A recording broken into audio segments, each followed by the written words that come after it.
কিন্তু মুসা আলাইহিস সালাম যাইতরা কিতার লাগি এন কিতা আমল বাড়িত গিয়া খরইন ওখান দেখতা আর যে আমলর বদৌলতে আল্লাহ জমানার নবীর লগে বেহেশত জায়গা দিলা।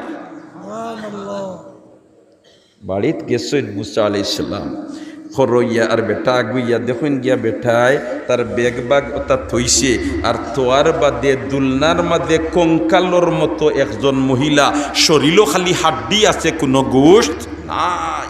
ও মহিলারে গিয়া তুলিয়া দরিয়া লইয়া বইছে ফানি গরম করিয়া আর ও মহিলার মুখ দুইয়া দের আর দুইয়া দের ফাও দুইয়া দের ওল্লা দুইয়া দিয়া আর এর বাদে তোমার বয়াইছে আর বয়াইয়া কুলো লইয়া হৌ যে বাজার তাকি নরম নরম নরম নরম কিতা নিচে খাইবার ওটা মুখ তুলি তুলি দের হকস।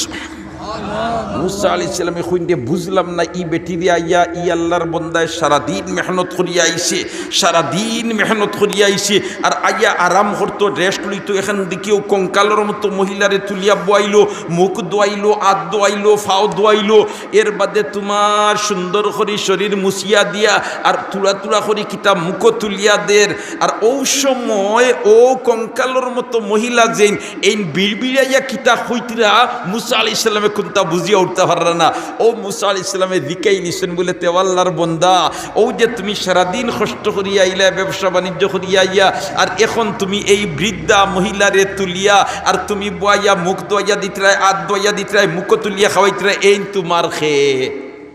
আল্লাহর